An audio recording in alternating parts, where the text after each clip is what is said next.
Hello, happy new year. এটা আমরা last year ঘুরতে যাচ্ছিলাম, তো সেই ভিডিওটাই তোমাদের সাথে অনেক দিন বাদে শেয়ার করছি। অনেক প্ল্যান ক্যান্সেল হওয়ার পর ফাইনালি আমরা 3 বন্ধু তার ছানা পানাদেরকে নিয়ে এক বন্ধু আর তার ছানার সাথে দেখা করতে যাচ্ছি। ছোটখাটো একটা গার্লস আউটিং। আর এই যে আমরা পৌঁছে গেছি, তারা ব্যাগ নামাতে ব্যস্ত।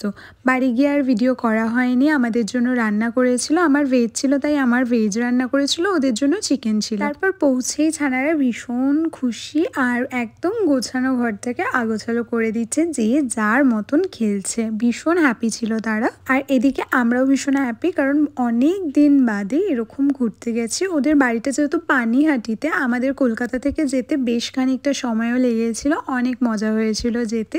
আমি তো বহু দিন বাদে এতটা দূরে গেলাম, কারণ আমি অনেক দিন ধরেই কোথাও ঘুরতে যাচ্ছিলাম না।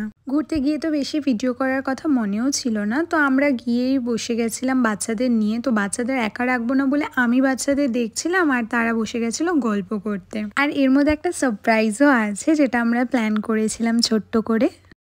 আজকে আমি তোমাদের সাথে শেয়ার করছি। এখানে বাচ্চাগুলো বসে রয়েছে আর আমি বাচ্চার মা, রিম্পা সর্দার আমার নাম।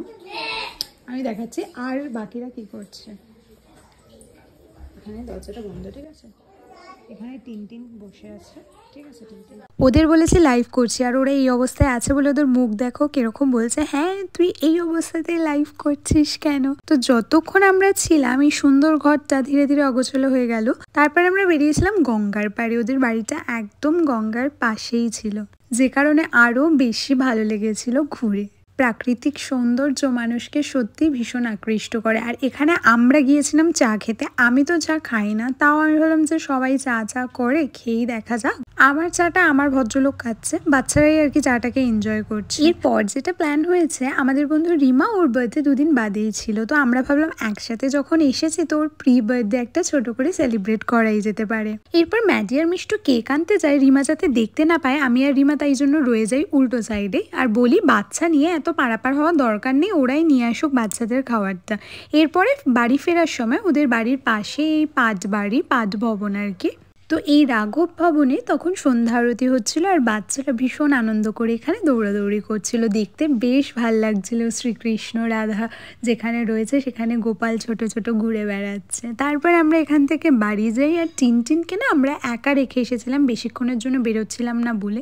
আর এই টিনটিন আমাদেরকে দেখে ভীষণ হ্যাপি হয়ে যায়। টিনটিনকে ভীষণ কিউট দেখতে, আমার ইচ্ছে করে ওকে চটকাতে, কিন্তু তোমরা জানো আমি ভীষণ ভয় পাই। আমি ওকে দেখলে 10 হাত দূরে সরে থাকি। আর এই আমাদের পুচকে টেস্টি কেক, যেটা আমার খুব ভালো লেগেছিল খেতে। আর এই রুমটা দেখো সাজানো হয়ে গেছে, এই বেলুনগুলো